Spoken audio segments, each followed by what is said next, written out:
No século VI, un grupo de monxes chegou a Galicia buscando tranquilidade e contacto directo coa natureza. Descubriron un val e con el un río que parecía colmar todas as súas necesidades, polo que decidiron construir ali un mosteiro. 1500 anos despois, continúan gozando dun contorno natural envexable, do que se podería dicir que escapou da man do home.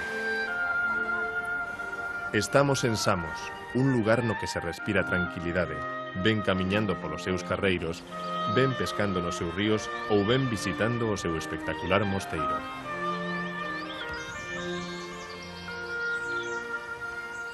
Non é extraño xa que logo que Samos sexa parada obrigada pro peregrino do Camiño de Santiago.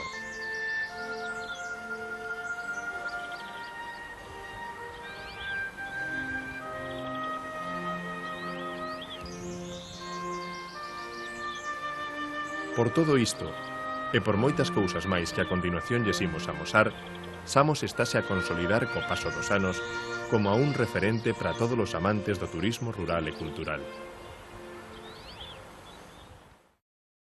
O concello de Samos pertence á comarca de Sarria, situada ao sur da provincia de Lugo.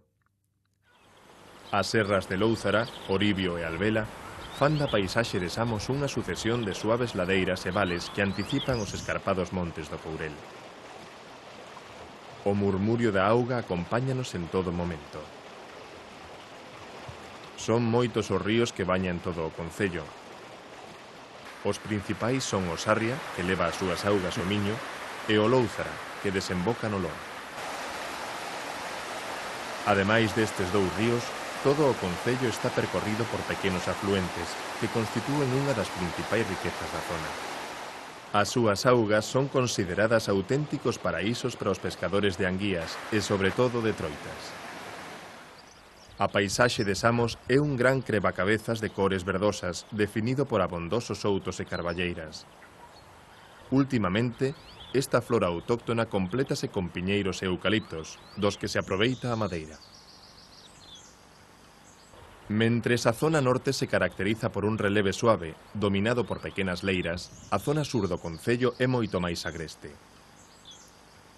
Os vales pasan a ser máis profundos, as montañas máis altas e a vexetación máis frondosa. O río Lóuzara dálle nome a unha zona considerada como unha das de maior riqueza natural de Galicia. O Lóuzara cruza toda a serra e crea ao seu paso enormes vales nos que podemos atopar fervenzas e cuantiosas fontes naturais. Toda esta riqueza fluvial é aproveitada por unha gran cantidade de muíños que desde hai moitos anos forman parte da paisaxe. Non hai dous iguais, aínda que, por desgraza, xa case ningún funciona. Pese a todo, o seu estado de conservación é bastante bo. Quizáis un dos máis fermosos sexa este, o de Santalla da Baixo. Situado xusto na boca dunha cova da que brota unha fonte de forma natural, o muíño aproveitaba a auga desta para facer xirar a moa que convertía o gran en fariña.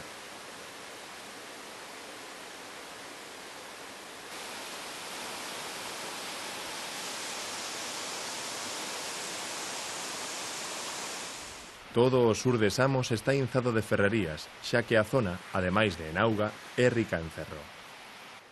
Hai xa máis dun século que nestes enormes pazos se deixou de traballar este metal, pero a súa importancia e, sobre todo, os seus edificios seguen estando presentes. Hoxe en día a transformación do ferro deixou paso ás canteiras de mármore e máis de lousa. Antigamente dicíase que había que estar dotado dun grande espírito monacal para sobrevivir neste sitio. O duro inverno, as súas exixentes terras e as malas comunicacións de antano están na orixe deste dito. Na actualidade as cousas cambiaron e o visitante pode percorrer con facilidade todo o Val de Lóuzara e gozar de toda a riqueza deste descoñecido parque natural. As terras do sur de Lugo xa aparecían descritas no que durante séculos foi o libro guía dos peregrinos da Rota Xacobea, o Códice Calixtino. As palabras utilizadas eran as seguintes: pasados os lindeiros de León e os portos dos montes Irago e Cebreiro, ven a terra dos galegos. É terra vizosa, con ríos, praderías, extraordinarios campos de maceiras, bos froitos e cristalinas fontes. Son escasos 40 kilómetros os que separan Samos de Pedrafita do Cebreiro, a porta de entrada en Galicia para os aventureiros do camiño francés. Pero esta pequena marxe é abondo para coñecer a riqueza da zona. Pasada Pedrafita camiño de Samos, o viaxeiro afronta o ascenso ao Cebreiro, a 1300 metros de altitude. É un treito exixente. En apenas 10 kilómetros compre superar un desnivel de nada menos que 600 metros. Pero o contacto coa riqueza histórica da zona paga a pena. A cabalo, en bicicleta ou a pé, o peregrino ha percorrer despois os 5 kilómetros que o separan do Hospital da Condesa. Chégase despois o Alto do Pollo, a 1337 metros de altitude. Pasamos Fonfría e Ramil por congostras cubertas de verde, que nos acompañan ata Triacastela, onde remata a 11ª etapa do camiño francés, iniciada en Vilafranca do Bierzo. Na vila dos Tres Castelos, o camiño bifúrcase á entrada do campo da feira. O peregrino debe elixir entre dúas posibilidades de seguir avanzando ata Compostela. A nosa será a rota da esquerda, que é a que leva o mosteiro de Samos por carreiros sinuosos, abrigados entre os montes cubertos de verde. A primeira aldea do concello de Samos a que chega o viaxeiro é San Cristobo do Real. O camiño cruza o río Sarria pola ponte de Almirón e desde aí diríxese á parte alta do poboado na procura dunha vista ampla do contorno. Destacan desde a altura as abas da montaña sobre o Val do Real, no que se espallan tellados de lousa e paredes de cachotería. As casas, en marcada pendente, agrúpanse arredor do templo. O pé do monte do Serrón, na mesma parroquia de San Cristobo, está emprazada a aldea de Luxío, de nome enigmático pola súa orixe descoñecida. No lugar de Luxío érguese a casa forte da familia fidalga dos Vázquez Queipo, unha enorme mansión con aire de fortaleza que domina o val. A entrada, de arco de medio punto, ábrese entre dous rexos contrafortes e debaixo dun groso balcón, cun marco de pedra adornado. Unha vez cruzada a porta, o visitante chega a un patio e desde este a unha escaleira que o conduce á planta principal.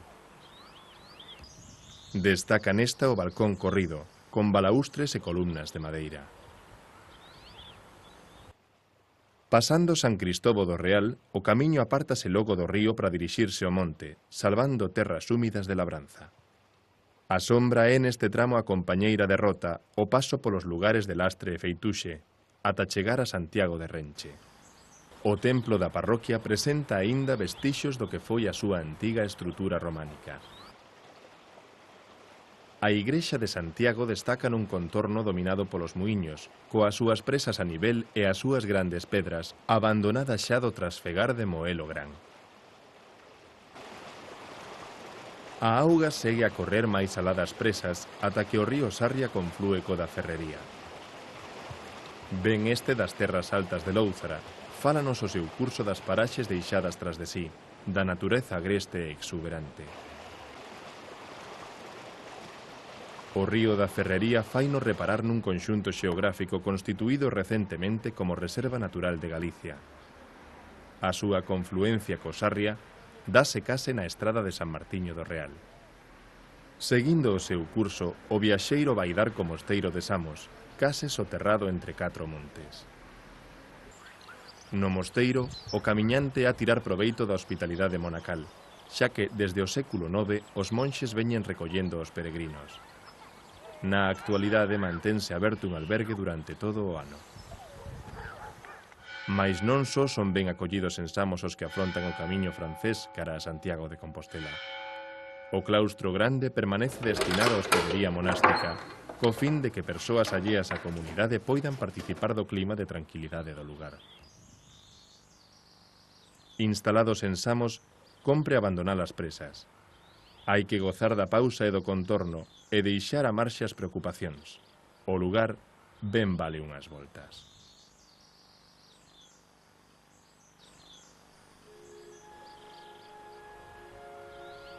A vila naceu á sombra do mosteiro.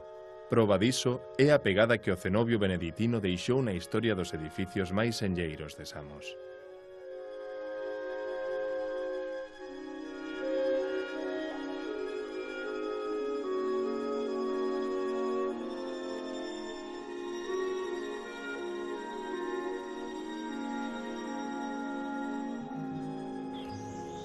a 100 metros do mosteiro, atopamos a capela de San Salvador ou do Ciprés, nome que lle ven dado pola enorme árbore que parece querer tombala. Dela dise que é o máis primitivo resto da presenza monacal en Samos. Este templo ergueuse no século IX. A construcción é moi humilde.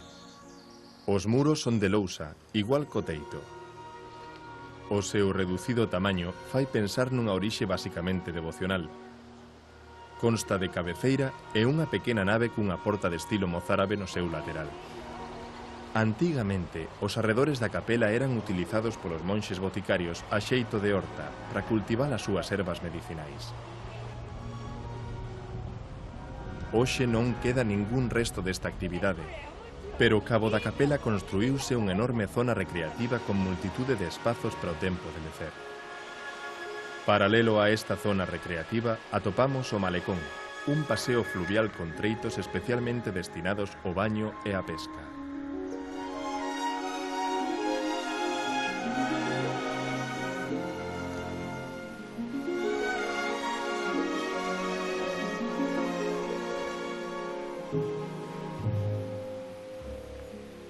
Co ánimo de manter vivo o recordo do labor dos monxes boticarios, o Concello decidiu destinar uns terreos próximos ao mosteiro ao cultivo de ervas medicinais. A encargada de supervisar o proxecto é a Escola Taller de Cantería e Xardinería. O bo traballo realizado fai que a actual horta non teña nada que lle envexar a dos seus antecesores.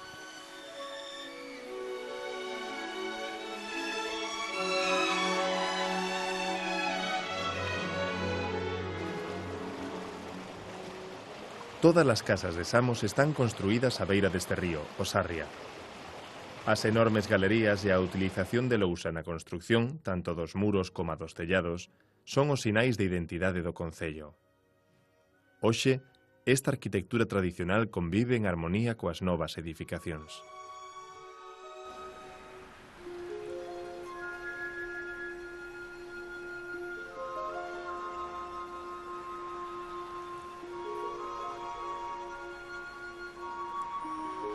No centro da vila está a Torre da Praza de España. O reloxo que a preside estivo nun principio nas dependencias do mosteiro. A torre foi construída a finais do século XIX a petición de dous emigrados que decidiron custear toda a obra co fin de honrar a súa vila natal. Tamén na Praza de España podemos ver a fonte pública, do ano 1936, e un dos poucos palcos municipais que quedan en Galicia. Tras a desamortización de Mendizábal de 1835, os monxes foron exclaustrados e moitos abandonaron Samos, polo que a botica do mosteiro deixou de funcionar. Así e todo, un dos membros da orde decidiu non privar a Samos deste servizo e optou por seguir co labor de boticario, aínda que esta vez fora das dependencias do mosteiro. Esta angueira levouna adiante nesta casa, pero hoxe só queda unha testemuña da historia, o enorme termómetro que pendura da fachada do edificio. Fronte da casa da botica temos a Casa do Concello, que intenta conxugar a arquitectura máis moderna coas tradicionais construccións do sur de Lugo. Un dos exemplos de construcción tradicional máis destacados é a Casa Manxarín. A súa fermosa galería está presidida por un cartel que anuncia que nesta casa a elaboración dos seus famosos biscoitos ven de vello. Dende 1740, lévanse elaborando estes deliciosos doces con forma de lingua. Para probalos, non queda máis remedio que achegarse ata Samos, xa que a súa receita leva máis de 2 séculos en saír desta casa. O turismo gastronómico é un dos puntos fortes de Samos. A riqueza dos seus ríos e os enormes prados fan que os produtos da zona teñan unha excelente e merecida fama. Gran parte desta popularidade deriva dos seus produtos de río, en especial as deliciosas troitas e mailasanguías. Pero non menos populares son as súas excelentes carnes de porco e xato, e tampouco non podemos esquecer as súas tortas artesanais e os biscoitos, dos que segue sendo o máximo representante a Casa Manxarín. Este auxe do bo comer en Samos viuse reflectido nos moitos restaurantes que nos últimos anos abriron para dar cabida aos centos de visitantes, que cada fin de semana se achegan para probar os seus manxares, aproveitar as paisaxes e coñecer o mosteiro.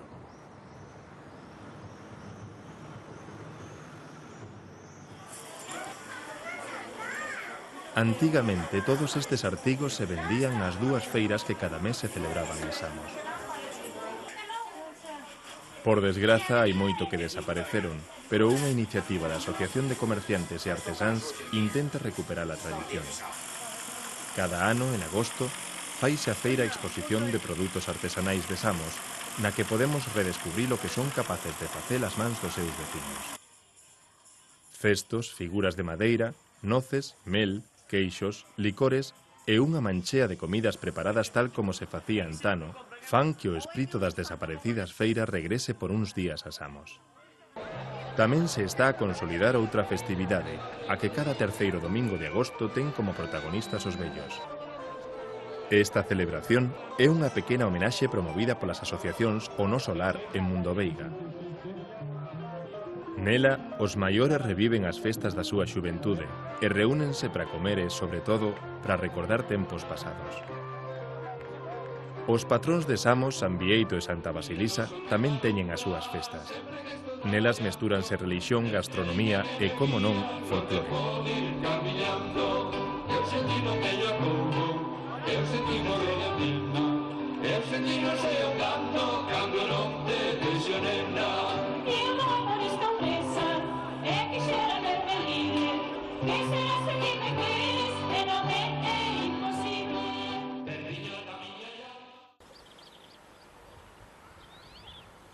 Cando un peregrino chega a Samos, o mosteiro de San Xiao está aí para darlle a benvida. Os seus edificios sólidos e austeros, situados cabo do río Sarria, son o primeiro que se ve ao entrar na vila. Un refuxo para o corpo e para o espírito do camiñante. En diversas formas ao longo dos séculos, o mosteiro sempre estivo aí. As casas medraron ao seu redor neste pequeno val. De feito, Samos é unha palabra sueva que significa congregación de monxes. Calcúlase que o mosteiro de Samos se fundou aló polo século VI. A primeira mención da que se ten constancia está na lápida de Hermefredo, un texto de mediados do século VII que aínda se conserva. Durante toda a Idade Media, Samos tivo unha grande influencia cultural e relixiosa en toda a parte do sur de Lugo e chegou a acumular unha gran cantidade de terras e posesións. Esta época de esplendor cultural chega ata o século XVIII, século no que San Xiao de Samos contou co seu interno máis famoso, o padre Bieito Xerónimo Feijó, autor do Teatro Crítico Universal e máis das Cartas Eruditas, entre outras obras. Unha das xoias máis prezadas do mosteiro é a cela do padre Feijó. Ademais de todas as súas obras, algunhas delas inéditas, neste pequeno estudo gárdanse tesouros como unha carta manuscrita que o padre Feijó lle enviou a outro beneditino ilustre, o padre Sarmiento. Moitos dos mobles e dos seus instrumentos de traballo levan séculos no mosteiro.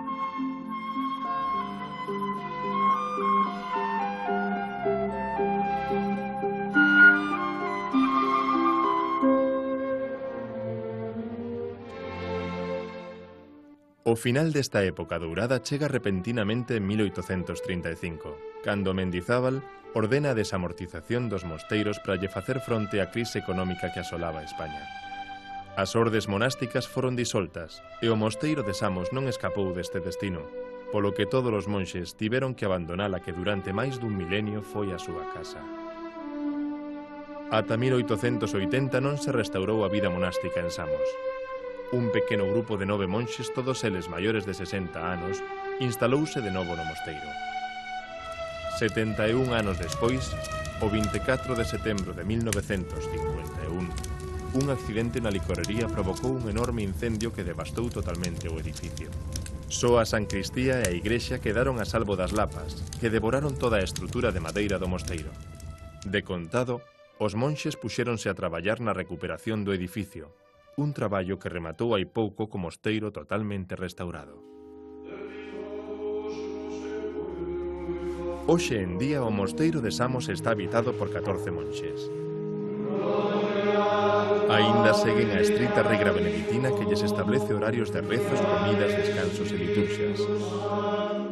Dedícanse ao estudio e á oración, como cando se fundou a orde. Mais agora estes monxes non renuncian ao contacto co mundo e Samos é un dos mosteiros beneditinos máis abertos ao exterior. Milleiros de turistas percorren durante o ano os seus claustros. Alóxanse na hospedaría ou no albergue e gozan da tranquilidade e da beleza entre os seus muros. Os monxes de Samos fan todo o posible por compartir o legado do seu mosteiro, unha peza viva da historia.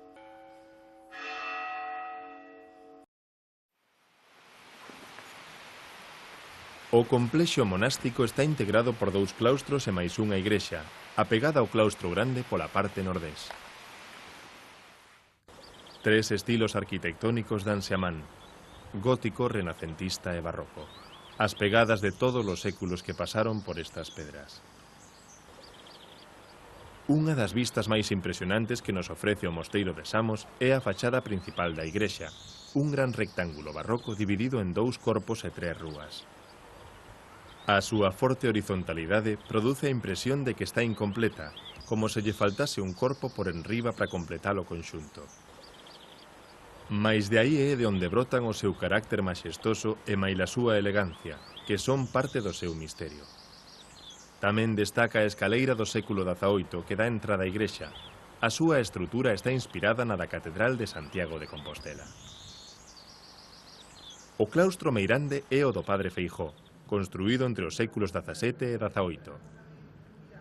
A súa sobriedade na ornamentación e o seu clasicismo fan que sexa difícil encadralo dentro dun estilo artístico determinado. As súas características repártense entre o barroco e o renacemento. É un dos claustros de maiores dimensións de España, con 54 metros e medio de lado. Consta de 3 andares, divididos en tramos por rexas columnas dóricas e pilastras.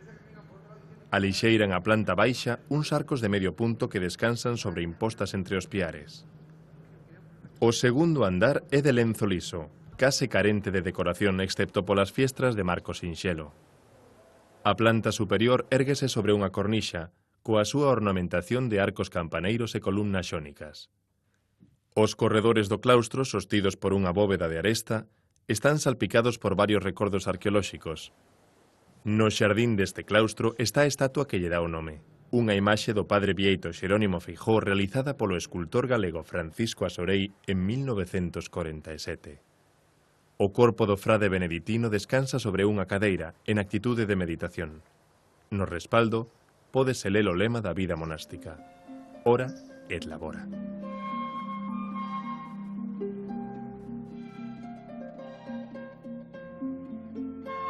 No século XVI, baixo o mandato do abade Lope de la Barrera, o mosteiro de Samos sofre o primeiro incendio da súa historia, que destrúe totalmente o antigo claustro románico. Isto obrigou a emprender a reconstrucción do edificio, para o cal se empregou un estilo gótico que podemos cualificar de tardío. Neste contexto, xorde o claustro das Nereidas. Ten unha planta cadrada salpicada de contrafortes que se distribúen de forma desigual, para soster a bóveda de crucería estrelada. Esta bóveda consta dunha serie de claves decoradas con motivos ligados á historia do mosteiro. A picaresca medieval deixounos curiosidades como este medallón no que se pode ler a frase «Que miras, bobo?». Preside o claustro a Fonte das Nereidas. Foi construída entre 1713 e 1717 por Xoán Vázquez e pon unha nota barroca por entre as bóvedas góticas. As Nereidas son estas 4 figuras mitolóxicas que decoran a parte inferior da fonte. Deusas femininas da mitoloxía grega, representan os aspectos beneficiosos do mar. O rumor da auga que emana das súas bocas axuda aos monxes a meditar, a estar máis preto da súa fe, mentres escoitan o rumor da eternidade. Este claustro comunícase con 3 dependencias importantes no mosteiro: o refectorio, a biblioteca e a cociña. O refectorio é o lugar onde se reúnen os monxes durante as comidas, unha ampla estancia rectangular cunha bóveda de estilo renacentista. A regra de San Bieito exixe silencio estrito á mesa. É un momento para a meditación ou para escoitar as lecturas exemplares que se fan desde este púlpito.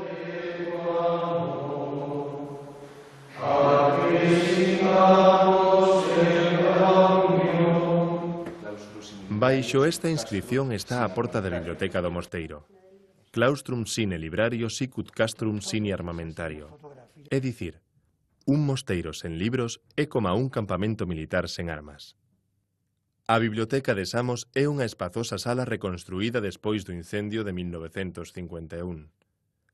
Alberga máis de 25.000 volumes, algúns deles incunables, impresos antes de 1500. Dominan as obras religiosas ou filosóficas, aínda que tamén hai sitio para a ciencia, a historia e a novela.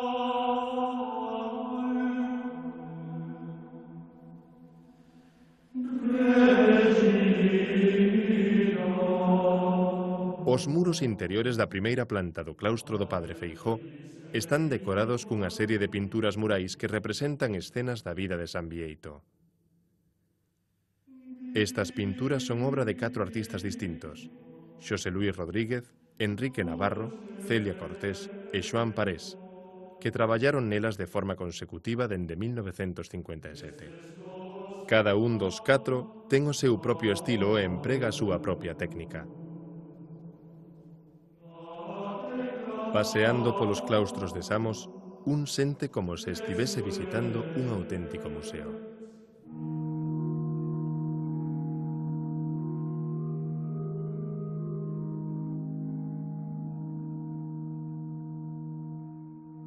A igrexa monacal é un maxestoso edificio barroco do século XVIII, obra do monxe samoense Xoán Vázquez.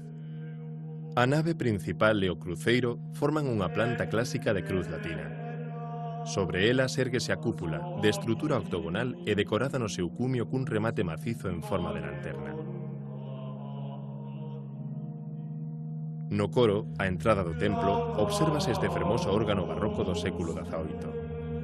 É un dos máis antigos de España e aínda é quen de iluminar as cerimonias religiosas coas súas melodías, grazas á restauración que recibiu en 1996.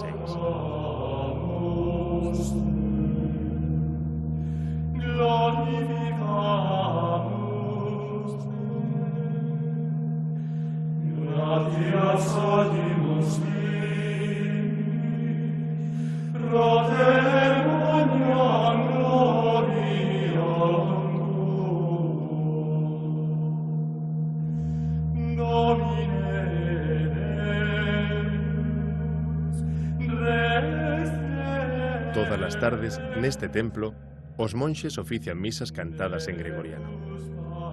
É a forma que teñen en Samos de achegar os seus rezos a Deus.